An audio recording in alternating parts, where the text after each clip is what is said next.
Hi everyone, কেমন আছেন সবাই? আম আজকে আমরা দেখব যে ইতালির ইউনিভার্সিটি অফ মেসিনাতে আমরা কিভাবে এপ্লাই করব আমাদের ব্যাচেলর অথবা মাস্টার্স প্রোগ্রামের জন্য। সো সেই প্রসেসটার জন্যই আমরা এখন শুরু করতেছি। তাহলে ফার্স্টেই এই ওয়েবসাইটটার লিঙ্কটা আমি ভিডিও ডেসক্রিপশনে দিয়ে দিব। সেখান থেকে আপনারা চলে আসবেন ডাইরেক্ট রেজিস্টার, এখানে ক্লিক করবেন। এই লিঙ্ক থেকে আসার পরে, কারণ প্রথমে আপনাকে রেজিস্টার করতে হবে। তো আপনাকে প্রথমে আপনার মেইলটা দিতে হবে এবং পাসওয়ার্ডটা দিতে হবে। তো আমি আমার মেইল হিসেবে এটাকে নিয়ে নিচ্ছি। এটা আমার মেইল। এটা জাস্ট অ্যাপ্লাই করার জন্যই, আপনাদেরকে দেখানোর জন্যই মেইলটা করা হয়েছে। এখানে আমরা পাসওয়ার্ড দিয়ে দিচ্ছি। সাপোজ আমি এখানে পাসওয়ার্ড দিচ্ছি আমার, এটা পাসওয়ার্ড হিসেবে দিয়ে দিচ্ছি। বা আপনি আপনার মতো করে আপনি যেভাবে পারেন সেভাবে পাসওয়ার্ড দিবেন এবং একটা নাম্বার রাখার চেষ্টা করবেন। এখানে কি বলছে, 10টা ক্যারেক্টার হইতে হবে, একটা আপার কেস থাকতে হবে, একটা লোয়ার কেস থাকতে হবে, একটা নাম্বার থাকতে হবে, একটা স্পেশাল ক্যারেক্টার থাকতে হবে। তো সব কিছু আছে, তো শুধুমাত্র আমাদের নাম্বার নাই। তো নাম্বার হিসেবে আমি দিয়ে দিলাম একটা। তো এটা ধরেন আমার পাসওয়ার্ড। তো আপনার পাসওয়ার্ড আর আপনার যে ইমেল আইডি, এটা আপনাকে সেভ করে রাখতে হবে, যাতে পরবর্তীতে আপনি যখন লগ ইন করবেন তখন যাতে আপনি এই ইনফরমেশন ক্রেডেনশিয়াল দিয়ে আপনি লগ ইন করতে পারেন। তো সেক্ষেত্রে আমি আমার পাসওয়ার্ডটাকে আপাতত এই সাইটে রেখে দিচ্ছি। ওকে, তো আমাকে রিটাইপ পাসওয়ার্ড করতে বলতেছে। এখন বলতেছে আমার ফার্স্ট নেম। আপনি যখন পাসপোর্টে দেখবেন, এটা একটা ডেমো পাসপোর্ট, সো পাসপোর্টের ভিতরে এখানে আপনার যে ফার্স্ট নেমটা হলো আপনার যে গিভেন নেম, আপনার যে নামটা দেওয়া থাকবে সেটা হবে আপনার ফার্স্ট নেম এবং লাস্ট নেম হবে আপনার সার নেম যেটা আছে সেটা হবে লাস্ট নেম। যদি আপনি এখানে দেখেন এরকম, যদি এখানে উল্টা দেওয়া আছে, কিন্তু এরকম না, আপনারটা দেওয়া থাকবে লাইক এখানে এই যে ফারহান চৌধুরী বা যে কোনোটা আপনার নাম হবে, সেই নামটা আপনার পাসপোর্টে আপনি দেখলে বুঝতে পারবেন। সো আপনার গিভেন নেমটা আপনি ফার্স্টে দিবেন এবং সারনেমটা লাস্টে দিবেন। তো আমরা এখানের এই নামটা আমরা একটু, যেহেতু এই পাসপোর্টটা ডেমো পাসপোর্ট, এটা বানানো হয়েছে, তো এটাতে উল্টাপাল্টা আছে একটু। তাহলে এটা হলো ফার্স্ট নেম এবং লাস্ট নেম আমরা দিয়ে দিলাম এই যে চৌধুরী। ওকে, এবং আইডি নাম্বার হলো এই যে পাসপোর্ট নাম্বার, আপনার পাসপোর্ট নাম্বার আপনার পাসপোর্ট এখানে দেওয়া থাকবে, তো এখান থেকে কপি করে নেবেন। ওকে, আমি বলতেছি যে হ্যাঁ আমি চাই ইনফরমেশন রিসিভ করতে ওদের যেগুলো মেইলে। ওকে, তাহলে আমি রেজিস্টার করে ফেললাম এখন। ওকে, ডান, আমার রেজিস্ট্রেশন কমপ্লিট। তো রেজিস্ট্রেশন কমপ্লিট হয়ে যাওয়ার পর আমি ডিরেক্ট চলে যাব আমার স্টার্ট অ্যাপ্লিকেশন অপশনে। সেখান থেকে আমি আমার অ্যাপ্লিকেশন শুরু করব। তো এখান থেকে আমি স্টার্ট, তো start do you need a visa. অবশ্যই আপনারা যারা বাংলাদেশ, পাকিস্তান বা ইন্ডিয়া বা অন্যান্য কান্ট্রি থেকে আসতে চাচ্ছেন তাদের অবশ্যই ভিসা লাগবে। সো সেক্ষেত্রে ইয়েস, যে ভিসা নিয়ে আসতে হবে আপনাদের। ন্যাশনালিটি অবশ্যই আপনার বাংলাদেশ বা যে দেশে থাকেন না কেন বা যে দেশে হন না কেন সেটা দেবেন। কান্ট্রি অফ রেসিডেন্স বাংলাদেশ, যদি আমি এখন ইতালিতে আছি, বাট আমার ক্ষেত্রেও এই ইনফরমেশনগুলো এখন যে ন্যাশনালিটি, কান্ট্রি অফ রেসিডেন্স সব সেম। প্রোগ্রাম টাইপ, প্রোগ্রাম হবে কেউ যদি ব্যাচেলর করতে চান ব্যাচেলর, মাস্টার্স করতে চাইলে মাস্টার্স আপনার যেখান থেকে, বা সিঙ্গেল সাইকেল আপনি যেটা করতে চান সেটা চুজ করবেন। যাতে আমি মাস্টার্সটাকে চুজ করতেছি আপাতত। প্রোগ্রাম হিসাবে আমরা সিলেক্ট করব, প্রথমটাই আমরা সিলেক্ট করি বিজনেস কনসাল্টিং ম্যানেজমেন্ট, এটাকে আমরা সিলেক্ট করে দিলাম। আপনার যেটা হবে মানে আপনার সার্টিফিকেট বা আপনি যেই রিলেটেড কমপ্লিট করছেন আপনার গ্রাজুয়েশন, সেই রিলেটেড আপনি চুজ করবেন। তো ইনটেক অবশ্যই ফার্স্ট কল 2026 প্রথমে, তারপর আমরা করব সেভ। এটা সেভ হয়ে যাবে, সেভ হওয়ার পর আমরা চলে যাবো নেক্সটে। ওকে, এই ইনফরমেশনগুলো আমরা যখন প্রথমে ফিল আপ করেছিলাম সেখান থেকেই অটোমেটিকভাবে নিয়ে নিয়েছে। তো এটা হলো আর চেঞ্জ করার কিছু নেই। আমরা এখানে আমাদের পাসপোর্টে দেখে নিই যে ডেট অফ বার্থ 12 মে 1995। যেহেতু এটা মানে আমি ডেমো পারপাসে এই পাসপোর্টটা করা হয়েছে, তো আপনার অরিজিনাল পাসপোর্ট অনুযায়ী আপনি সবকিছু ইনফরমেশন ফিল আপ করবেন। তাহলে এখানে ডেট কত ছিল, ডেট ছিল 12 মে 1995। এখানে দিলাম 12, এটা হবে মে, এটা হবে 1995। তারপর এখানে আপলোড দিয়ে দেবো, সিলেক্ট করে দিলাম, পাসপোর্ট সিলেক্ট হয়ে গেল। জেন্ডার, সে যেহেতু ফিমেল সেহেতু ফিমেল, আপনি মেল, আপনার জেন্ডার যেটা সেটা চুজ করে দেবেন। ওকে, এখানে ডেট এখানে আপনার প্লেস অফ বার্থটা লেখা থাকবে। আমি এটা থেকেই জাস্ট কপি পেস্ট করে নিচ্ছি। ধরেন আপনার যদি চট্টগ্রাম হয় চট্টগ্রাম, ঢাকা হলে ঢাকা, যেটা নেন। ওকে, সাপোজ আমি চট্টগ্রামকে চুজ করতেছি। কান্ট্রি অফ বার্থ অবশ্যই বাংলাদেশ। ওকে, পাসপোর্ট নাম্বারটা দেওয়া থাকবে, এটা আপনি চেঞ্জ করতে পারবেন না। হ্যাঁ, পাসপোর্ট নাম্বার কোথাও ভুল হলে আপনি অ্যাপ্লিকেশন মানে প্রথমে যখন আপনি সাবমিট করবেন, মানে সাইন আপ করবেন, তখন যদি কোথাও ভুল হয় তাহলে এটাকে চেঞ্জ করতে হলে আপনি প্রোফাইল থেকে এডিট প্রোফাইলে গিয়ে তারপর এটা চেঞ্জ করতে পারবেন, এছাড়া চেঞ্জ করতে পারবেন না। তারপর ইমেল আমার দেওয়া আছে, স্ট্রিট নাম্বার, সাপোজ আমি স্ট্রিট নাম্বার এখান থেকে এটাই নিয়ে নিচ্ছি আপাতত। ওকে, নো প্রবলেম। সিটি আমরা চট্টগ্রামে দিয়ে দিলাম। এখান থেকে এটাতে ঢাকা আসতেছে, যাই হোক। পোস্টকোড এটা দেখলাম, পোস্টকোড চট্টগ্রামের একটা পোস্টকোড। কান্ট্রি হলো বাংলাদেশ। এখানে আপনি ফোন নম্বর, অবশ্যই আপনাকে ফোন নাম্বার দিতে হবে। তো প্রথমে কান্ট্রিটা সিলেক্ট করবেন, কান্ট্রি সিলেক্ট করার পরে পোস্টকোডে আপনার ফোন নাম্বারটা দিয়ে দেবেন। লাইক 0 দিতে হবে না, 1812, এখানে যেটা ডেমোতে যেটা দেওয়া আছে ওইটা আমি দিয়ে দিচ্ছি। 5678 1812345678। ওকে, হ্যাঁ, তাহলে আমাদের এই স্টেপে সবকিছু ফিল আপ করা হয়ে গেল। ওকে, আপনার ইনফরমেশন আপনার পাসপোর্ট অনুযায়ী সবকিছু দিবেন, কোথাও ভুল করবেন না। দেন সেভ। হ্যাঁ, সেভ হয়ে গেছে। এখন আমি নেক্সটে চলে গেলাম। ওকে, নেক্সটে চলে যাওয়ার পর আপনি এখানে এসে আপনি মিনিমাম আপনার B1 এর রেঞ্জ হলো আপনার 4 থেকে আই থিঙ্ক 5। আর আপনার সার্টিফিকেটের পাশে, আপনার আইএলটিএস সার্টিফিকেটের পাশে আপনি লেখা থাকবে যে আপনি কোন লেভেলে আছেন।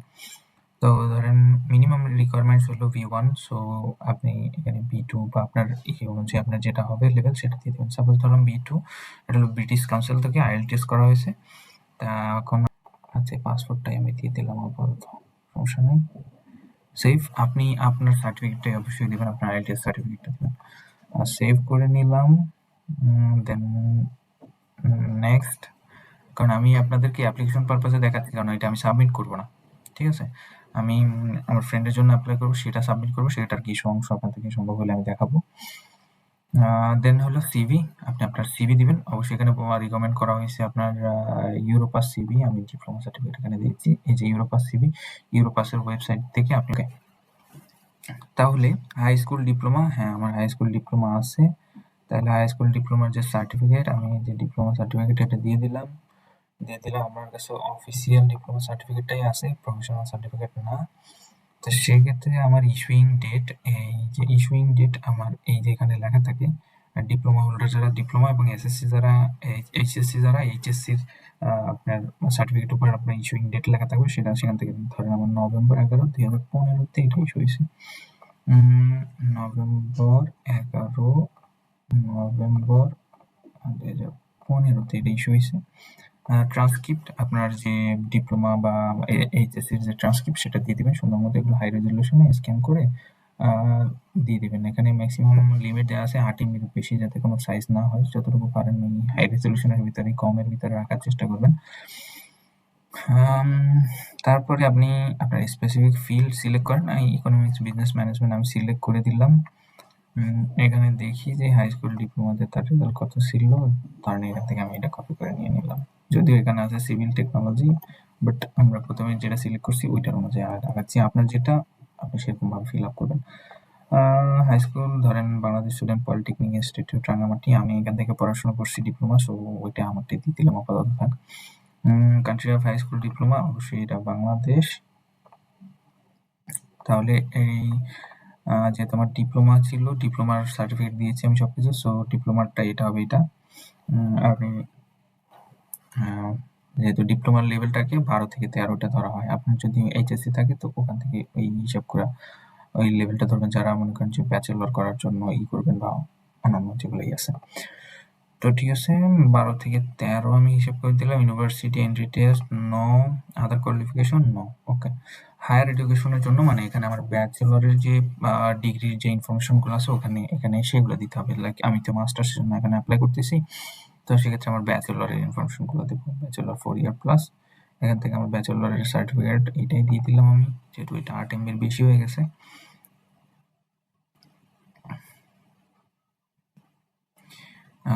অফিসিয়াল ডিপ্লোমা, এটা আমার অফিসিয়াল ডিপ্লোমা।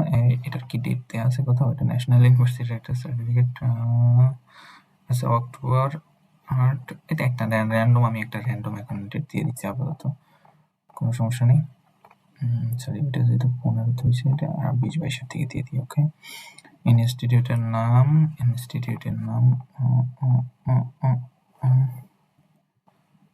National university. আমি আপাতত এটা ন্যাশনাল ইউনিভার্সিটি দিয়ে দিলাম কপি করে। ওকে,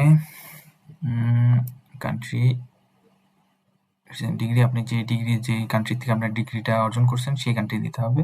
যেমন আমি ব্যাচেলর করছি চায়নার থেকে, সো আমার ক্ষেত্রে বা আমার চায়নাতে যে ভাই ব্রাদার বা বন্ধু বান্ধব যারা আছেন ওরা যদি কেউ অ্যাপ্লাই করছেন তাদের অবশ্যই ব্যাচেলরের ক্ষেত্রে এখান থেকে চায়না সিলেক্ট করে নিতে হবে। সো এটা যেহেতু Bangladesh national university, Bangladesh select করে দিলাম।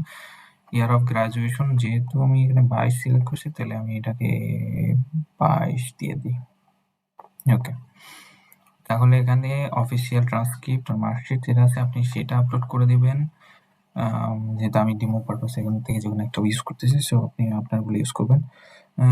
মেজর সাবজেক্ট এখানে অনেক যে লেখা আছে, মেজর সাবজেক্ট ম্যানেজমেন্ট।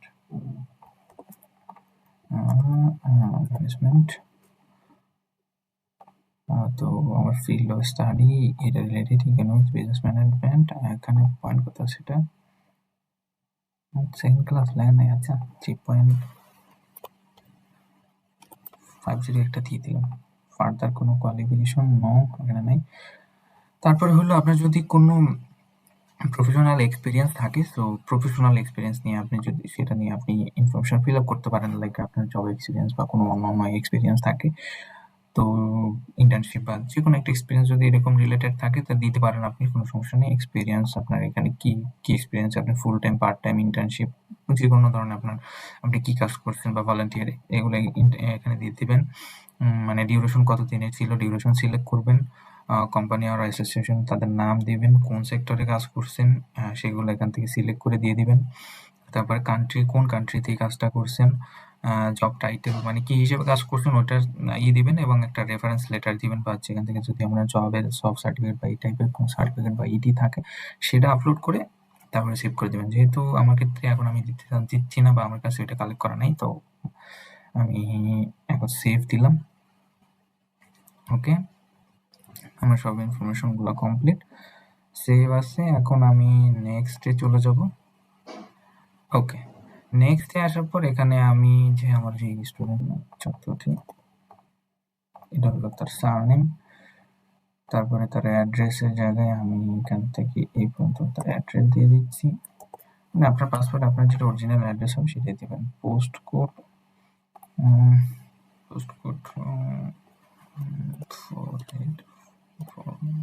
এই একটা দিয়ে দিলাম আমি। সিটি দিলাম, সিটি চট্টগ্রাম, সিটি দিলাম চট্টগ্রাম।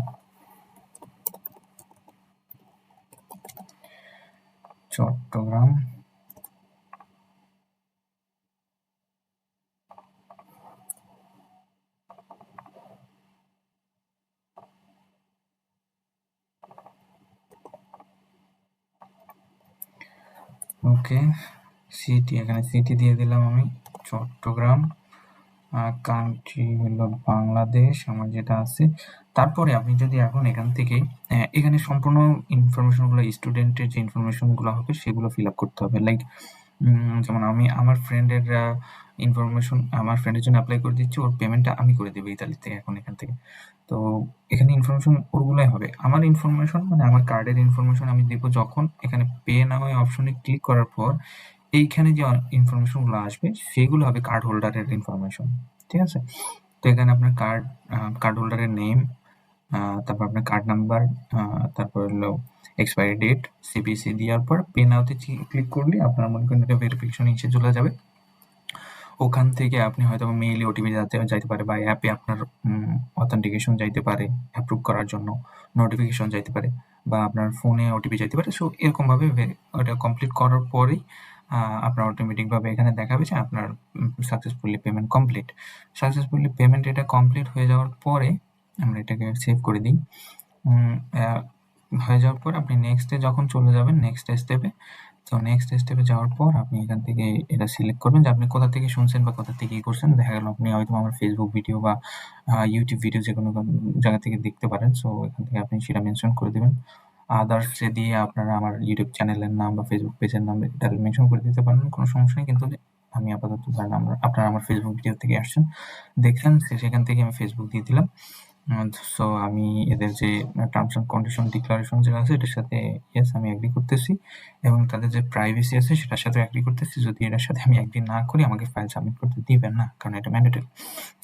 ওকে, তারপর এটাকে আমি সেভ করে দিলাম। সেভ করার পর দেখবেন যে আমার প্রত্যেকটা স্টেপ সবগুলো কিন্তু কমপ্লিট। ঠিক আছে? Information, personal details, language, education and experience, application ফিটা কমপ্লিট হয়নি। কারণ কি? কারণ আমি ওদেরকে এখনো পেমেন্ট করিনি। সাবমিট এটাও কমপ্লিট। সো অ্যাপ্লিকেশন ফিটা যদি আপনি কমপ্লিট করতেন তাহলে এটাও এরকম টিক মার্কের মতো আসতো।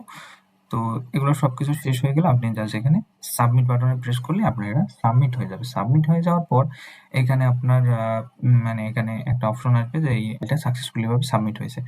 তো ওখানে কয়েক সেকেন্ড পর একটা ডাউনলোড পিডিএফ এর একটা অপশন আসবে। সেই পিডিএফ ডাউনলোড পিডিএফ এ প্রেস করলে আপনি আপনার যে অ্যাপ্লিকেশনের যে সামারিটা আছে সেই সামারিটা আপনি ডাউনলোড করতে পারবেন। তার মানে আপনার সাকসেসফুলি ভাবে আপনার অ্যাপ্লিকেশন হয়ে গেল এবং পরবর্তীতে আপনার মেইলে তারা আপডেট পাঠাবে। লাইক আমার মেইলে তারা কিছুই দিছে যে অ্যাপ্লিকেশন করার জন্য থ্যাংকস ফর অ্যাপ্লিকেশন এগুলো জানাইছে আমাকে। তো আপনার অ্যাপ্লিকেশন হয়ে যাওয়ার পর এরাও এখানে আপনার মেইলে দিবে যে আপনার অ্যাপ্লিকেশন সাবমিট হয়েছে। আর পরবর্তীতে এবং আপডেট জানানো হবে, আপনার রেজাল্ট পাবলিশ করা হবে। সবকিছু যখন ভেরিফাই করে আপনাকে অফার লেটার দেওয়া হবে, সেটা আপনাকে মেইলেও পাঠানো হবে এবং আপনি যখন এই পোর্টালে এসে লগইন করবেন, লগইন করার পর এই অ্যাপ্লিকেশন অপশনে চলে গেলেই আপনার অ্যাপ্লিকেশন দেখতে পারবেন। এই যে এখানে যদি আপনি ক্লিক করেন শো ডিটেইলস, লাইক আমাদেরকে 100% এর মতো ফিল আপ, বাট আমরা অ্যাপ্লিকেশন ফিটা পেমেন্ট করে সাবমিট করলে আমাদের হয়ে যেত, বাট সাবমিটের অপশনে বাকি আছে। তো এইভাবেই আপনারা আপনাদের অ্যাপ্লিকেশনটা করে নিতে পারবেন। সো যত তাড়াতাড়ি সম্ভব আপনারা অ্যাপ্লিকেশনটা করে ফেলুন। যেহেতু 22 তারিখে ডেডলাইন, আমার ভিডিওটা করতে অনেক লেট হয়ে গেছে। আরো আগে ভিডিওটা করা উচিত ছিল। এরপরে ইনশাআল্লাহ আপনাদের নেক্সট ভিডিও হবে কিভাবে আপনার ইউনিভার্সিটি অফ পাদুয়াতে এপ্লাই করবেন। যেহেতু আমি ইউনিভার্সিটি অফ পাদুয়াতেই পড়াশোনা করতেছি, তো উচিত ছিল প্রথমে ইউনিভার্সিটি অফ পাদুয়া নিয়ে ভিডিও করা, বাট দেখলাম যে এটার ডেডলাইন অনেকটা শেষের দিকে, তো ভাবলাম এটা নিয়ে আগে একটু ভিডিও করে। ভালো থাকবেন সবাই। আল্লাহ হাফিজ।